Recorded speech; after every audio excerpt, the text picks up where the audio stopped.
बेहतर शिक्षा होगी और बेहतर बच्चों का भविष्य बनेगा। और बेहतर अगर बच्चों का भविष्य बनता है, बच्चे अगर शिक्षित होंगे तो बस्तर के जो आंचलिक जंगल क्षेत्र में है वो बेहतर भविष्य बनाएंगे और बेहतर नए रास्ते तलाशेंगे। एक उज्जवल उनका भविष्य होगा, ये दावे सरकार के हैं। और सरकार के जो दावे हैं उसकी कुछ हकीकत हम आपको बयान करते हैं कि जो बात की जाती है शिक्षा के अच्छी व्यवस्थाओं को लेके, आखिर सरकार इस अंदरूनी क्षेत्र में बच्चों को कैसी सुविधाएं दे रही हैं, ये तराशने हम भी निकले हैं और हम आपको तस्वीरों के माध्यम से दिखाएंगे। और नमस्कार दोस्तों, और मैं हूं विनीत कुमार सक्सेना और आप हिंद 24x7 देख रहे हैं। और हिंद 24x7 के माध्यम से हम वो तस्वीर दिखाना चाह रहे हैं कि जो सरकार दावे करती है बेहतर शिक्षा की, बेहतर रास्तों की, बेहतर उज्जवल भविष्य की, ननिहालों का बेहतर भविष्य, बेहतर शिक्षा कैसी होगी और कैसी उनकी व्यवस्थाएं होंगी। सबसे पहले तो आप कुछ तस्वीरें देख लीजिए। हम जिस स्कूल में इस वक्त मौजूद हैं, ये स्कूल की हालत ऐसी जर्जर है कि जहाँ पे छतों से पानी टपक रहा। अगर ऊपर की बात की जाए तो शायद ये छत गिरने में भी कोई देरी ना हो, कभी भी एक बहुत बड़ी दुर्घटना हो सकती है। बहुत सारी तस्वीरें यहाँ की भयानक और भयावह और बहुत सारी तस्वीरें हैं और हम पूरी तस्वीरों को आपके सामने में रखेंगे हिंद 24/7 के माध्यम से। और हम खुद समझना चाह रहे हैं कि जो दावे किए जाते हैं सरकार के द्वारा वाकई में वो जमीन पे रूपांतरित क्यों नहीं होती। क्योंकि अगर बच्चे यहाँ बेहतर शिक्षित होंगे तो कहीं ना कहीं माओवादियों की जो समस्या कही जाती है, क्योंकि सब शिक्षित होंगे तो विकास होगा, तो माओवादी कहीं ना कहीं माओवादियों की जो विचारधारा है वो यहाँ पे खत्म होगी। लेकिन शायद सरकार जो दावे दिखाती है और जो दावे करते हैं वो शायद पूरे होते हुए इसलिए नजर नहीं आते क्योंकि ये जो तस्वीर है ये तस्वीर दिखा रही है आपको। आप देख लीजिए कि कैसे ये स्कूल है। और अभी हम शिक्षक से हमने बात करने का प्रयास किया था तो शिक्षक का भी कह रहा था कि इसकी जो हालत, ये जो जर्जर स्थिति में है, 2012 से इसकी हालत जर्जर है। और आप खुद तस्वीरों के माध्यम से देख लीजिए स्कूल कैसा है और क्या ऐसे संस्थान में कोई माता पिता या कोई बच्चे क्या यहाँ शिक्षा ग्रहण कर पाएंगे। लेकिन नहीं जाने क्यों ये बात यहाँ के जनप्रतिनिधि बैठे हुए सूबे के बड़े जो अधिकारी हैं वो क्यों इस बात को गंभीरता से नहीं लेते। क्योंकि इस प्रकार की अगर तस्वीर होगी तो बेहतर जो कल्पना हम करते हैं उज्जवल भविष्य की, शायद वो तराशना बड़ा मुश्किल हो जाएगा। आप तस्वीर देख रहे होंगे कि कितनी भयानक तस्वीर है और आप अंदाजा लगा लीजिए। क्योंकि हम ये पूरा प्रयास कर रहे हैं हिंद 24x7 के माध्यम से कि शिक्षा की माकूल व्यवस्थाओं के जो दावे मंचों पे किए जाते हैं वो माकूल व्यवस्था वाकई में ननिहालों को क्यों नहीं मिल पाती, ये तराशने का हमारा प्रयास है। और हम खुद बहुत तहे दिल से ये चाह रहे हैं और ये तराशने का प्रयास कर रहे हैं कि वास्तविकता में जो हकदार हैं वो बच्चे, उनको अपने हक से महरूम क्यों हैं। एक तस्वीर और आप देख लीजिए, ये देख लीजिए आप, यहाँ पे दीमक लगी हुई है।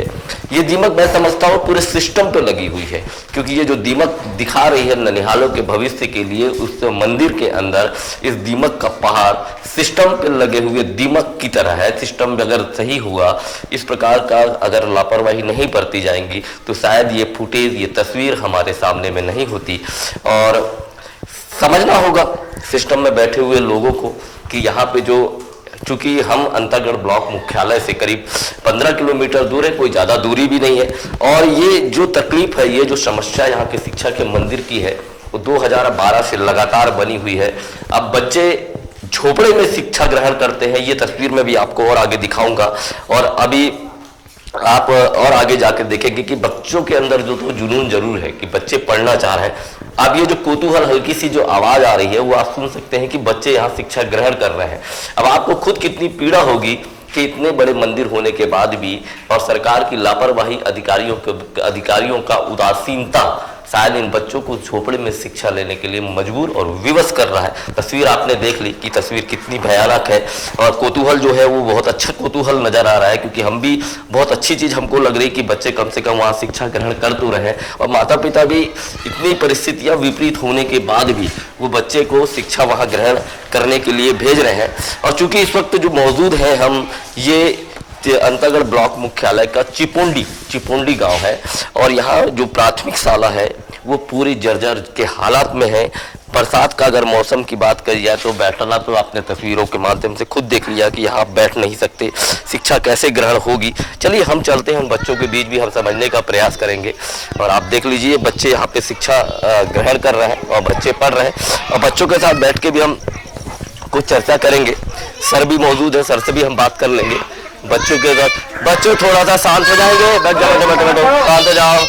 ये सर मौजूद है और ये मंदिर है, आप देख लीजिए, ये झोपड़ा है और ये शिक्षा है। ये सिस्टम पे एक बहुत बड़ा तमाचा है कि जितने हम विकास की बात करते हैं और जितने बड़े बड़े मंचों पे बड़े बड़े जो नेता हैं जो बड़ी बड़ी बातें करते हैं कि बेहतर शिक्षा देंगे, बेहतर माकूल बच्चों को व्यवस्था की जाएगी, एक तमाचे से कम नहीं है सिस्टम पर कि इस परिस्थितियों में इस विकास की इतनी तस्वीरें बदल रही हैं। देश चांद पे जाने की बात कर रहा है और महज ब्लॉक मुख्यालय के 15 किलोमीटर में बच्चों को झोपड़े में शिक्षा ग्रहण करना पड़ रहा है। जो शिक्षक हमारे साथ मौजूद है उनसे भी हम समझ लेंगे कि आखिर में ये तो तकलीफ है कैसी है, कब तक ये तकलीफ है, कब से चालू है और आपने इसको क्या किस माध्यम से किस तरह की शिकायत पहुंचे। ये जो आपको तकलीफें आ रही हैं यहाँ पे, कितने दिनों से ये तकलीफ है? सर ये 2012 से तकलीफ है, हमको बहुत परेशानी हो रहा है पढ़ाई के लिखाई के। बारिश के मौसम में तो यहाँ ढंग से पढ़ाई होता ही नहीं है और हम जगह जगह आवेदन दे चुके हैं। अभी बीच में मुख्यमंत्री आया था, उसको भी दे दिया है, हम आंकड़ा में आया था और सभी जगह इनका सूचना दे दिए गए, पर भी अभी तक इसका कोई अवलोकन नहीं किया गया है। ये जो बात है, बच्चे यहाँ पे कितने बच्चे शिक्षा ग्रहण करते हैं? यहाँ सर 28 है, बालिका 14 है, बालक 14 है, टोटल मिला के 28 है। इससे पहले कोई यहाँ पे जांच करने या यहाँ के जो निराकरण को लेके कोई यहाँ पे आया अभी तक? हाँ तो नहीं सर, आता है सर, नाप के चला जाता है। इंजीनियर भी आया था लेकिन उसका कोई निराकरण अभी तक नहीं हो पाया है। कुछ शिक्षक तो बता रहे हैं कि निराकरण नहीं हो पाया और बड़े बड़े जो अधिकारी है जरूर पहुँचते हैं, इनका आकलन किया जाता है, नापजोक की जाती है, लेकिन सिर्फ वो नापजोक तक ही रहती है। आगे की जो कार्रवाई होना रहता है वो किसी प्रकार की पहल नहीं होती। अब आप इसको किसी भी तरीके से देख लीजिए, ये बच्चे क्रमबद्ध बैठे, आप देख लीजिए कितनी खुशनुमा तस्वीर है ये कि बच्चे अपने स्कूल के ड्रेस में पुस्तकें हाथ में लिए हुए शिक्षा ग्रहण कर रहे हैं। हम बच्चों के बीच में भी बैठेंगे और बच्चों से भी समझेंगे कि वाकई में ननिहाल को कैसा महसूस हो रहा है। तो अपन बीच में चलते हैं और बीच में बैठते हैं, क्योंकि शिक्षा के मंदिर में है तो मैं भी जूते उतार लेता हूँ, बच्चों के साथ बैठ के थोड़ा चर्चाएं भी हो जाएंगी। आप बच्चों थोड़ा इधर आ जाओ, सब कोई मेरे पास बैठते हैं, चलो आओ आओ आओ आओ आ जाओ आ जाओ आओ आओ लड़कियां जल्दी आओ, पास आओ आओ जल्दी आओ जल्दी आओ जल्दी आओ जल्दी आओ जल्दी आओ। ये बच्चे हैं छोटे छोटे, कौन सी क्लास पढ़ते हो आप? तीसरी। जोर से बोलना, कौन सी क्लास पढ़ते हो? तीसरी पढ़ते हो। क्या नाम है आपका? अन्नू। है? अन्नू। जोर से बोलो। अन्नू। अन्नू। आपका क्या नाम है बेटा? भूपेन।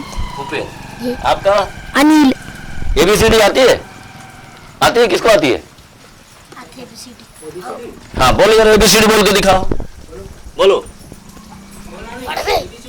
ABCDEFGHIJKLMNOPQRSTUVWXYZ। अब देख लीजिए कि बस्तर के आंचलिक क्षेत्र में और जहाँ पे शिक्षा की बेहतर व्यवस्था नहीं होने के बाद भी शिक्षक कितनी बेहतर शिक्षा यहाँ दे रहे हैं और बच्चे कितनी अच्छी तरीके से यहाँ शिक्षा ग्रहण कर रहे हैं। आप बेटी पहाड़ा जानते हो? कौन जानता है? 5 का पहाड़ा बता दो, कौन जानता है? कौन बोल रहा है? आओ इधर आओ, बोलो जरा 5 का पहाड़ा बोल के दिखाओ। 5 का 5, 5 दूनी 10, 5 या 15, 5 चौं 20, 5 पचे 25, 5 का 30, 5 सात 35, 5 8 40, 5 9 45, 5 10 50। अंतरगढ़ के विधायक कौन है, कोई जानते हो? कौन? जोर से बोलो। अनूपनाग। क्या नाम बोलो? अनूपनाग। अनूपनाग। चलिए, आप बच्चों की तस्वीर तो देख लिए होंगे, चाहे वो विषयवार बात की जाए चाहे राजनीतिकरण की बात की जाए। एक बच्चे ने बड़े प्यार से बताया भी, एक छोटे से ननिहाल बच्चे ने बताया कि हमारा क्षेत्रीय विधायक अनूपनाग जी। तो आप तस्वीर तो समझ सकते हैं कि बच्चे तो बहुत इच्छुक हैं पढ़ने के लिए। जो माकूल व्यवस्थाएं सिस्टम को करनी चाहिए वो माकूल व्यवस्थाएं सिस्टम नहीं दे पा रहा है।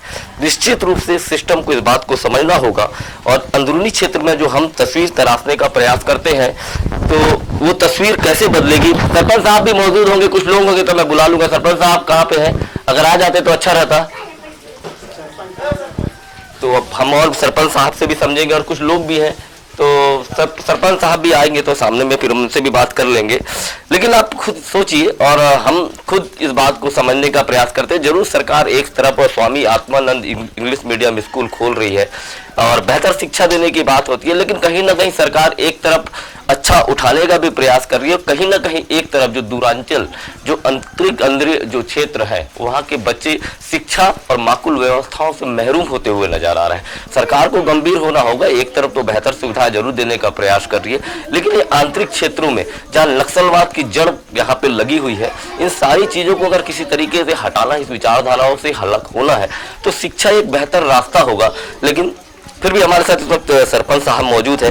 सरपंच साहब क्योंकि यहाँ के विधायक सरपंच है यहाँ पे और जनप्रतिनिधि है, हम आपके माध्यम से भी समझना चाहेंगे कि यहाँ जो बच्चों को तकलीफ है, स्कूल की जो जर्जर हालत है, कब से बनी हुई है? ये तो 2012-13 से है। गांव वाले ना मांग करते करते बहुत परेशान हो गए, फिर पंचायत के माध्यम से भी पिछले पंचवर्षीय में भी किए, वहाँ तक भी कुछ हुआ नहीं। उसके बाद मैं जब से प्रभार में हूँ तब से मैं भी मांग करते करते आ रहा हूँ। विधायक महोदय को भी अवगत कराया, कलेक्टर महोदय को भी अवगत कराया और जिला शिक्षा अधिकारी को भी और खंड शिक्षा अधिकारी को भी। लेकिन आपके माध्यम से कुछ व्यवस्था यहाँ नहीं हो सकती क्या? मेरे व्यवस्था हो सकती है, इसे वैकल्पिक व्यवस्था जैसे रंगमंच में पढ़ा सकते हैं और झोपड़ी बना के इसे अपने स्तर से हो सकता है। विधायक जी का क्या कहना है? आप गए होंगे विधायक जी के पास, विधायक जी को यहाँ की आपने तकलीफ बताई होगी, तो क्या बोलते हैं विधायक जी? बस आश्वासन देते हैं हो जाएगा करके, फंड नहीं है उसके लिए, जैसे भी फंड आएगा तो फिर हो जाएगा करके बोलते हैं, लेकिन बस आश्वासन पर ही हम लोग हैं। लगभग कितने वर्ष हो गए होंगे इस स्कूल को जर्जर की हालत में? अब 2012-13 से मतलब तो 10 वर्ष हो ही गया है। अभी तो एकदम ऐसे है, तो पहले तो मात्र मरम्मत के लिए योग्य था, अब मरम्मत योग्य भी नहीं है, अभी तो एकदम से पूरा टूट गया है। लगातार अगर बात की जाए अपनी, तो अपन लगातार जो प्रयास कर रहे हैं, जैसे कलेक्टर महोदय को आपने कहा कि कलेक्टर साहब को आपने भी बताया, तो उनका क्या कहना है? उनका भी कहना था कि कर दूंगा करके बोले। अब एक स्कूल को दिए थे जो पिछले 17 में मांग किए थे, तो मुरनारा स्कूल का, उसके बाद यहाँ तो वहाँ से भी ज़्यादा दयनीय स्थिति है यहाँ का पहली प्राथमिकता। महोदय जी हैं जो अभी यहाँ पे, उनसे भी आपने शिकायत की है और अपनी तकलीफों को आपने उनको बयान किया है, उनका क्या कहना है? जी, अब उनको आवेदन के माध्यम से किया, उनसे हुबहू तो बात नहीं किया हूँ मैडम को। पहले जो चंदन कुमार थे कलेक्टर, उसके साथ हुबहू बात किया था मैं। क्या बोलना था उनका? अब उनका हो जाएगा, मैं कर दूंगा करके बोले थे, लेकिन वो भी आश्वासन पर ही दिया था, आश्वासन। आप समझ लीजिए तस्वीर कैसी है कि शिकायत तो सबके सरपंच साहब भी बोल रहे हैं, क्योंकि स्कूल अगर मरम्मत की स्थिति में होता तो सरपंच साहब कुछ वैकल्पिक व्यवस्था अलग से कर सकते थे, लेकिन हालात कुछ और बयान करते हैं। तो मरम्मत कार्य तो अब पूर्ण नहीं हो सकता, होगा तो पूरा का पूरा जीर्णोद्धार या पूरी नई तरीके से इमारत को बनाना होगा। थोड़ी सी गंभीरता बहुत जरूरी है, क्योंकि आश्वासन से देश नहीं चलेगा, आश्वासन से ननिहालों का उज्जवल भविष्य नहीं बनेगा।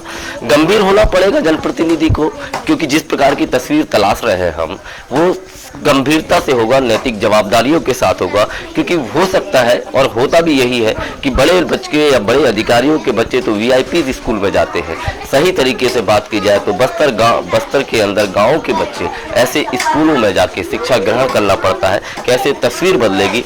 फिर भी हम चाहते हैं कि तस्वीर बदले और बेहतर जो हम दिखाना चाह रहे हैं, जो हमारा उद्देश्य है, वो पूर्ण हो, और हम फिर प्रयास लगातार करते रहेंगे। तब तक के लिए नमस्कार है। और हम, अगर आपको हमारा ये वीडियो और हमारा ये प्रयास आपको अच्छा लगे तो लाइक जरूर कीजिए, शेयर कीजिए और इस पे कमेंट्स जरूर कीजिए।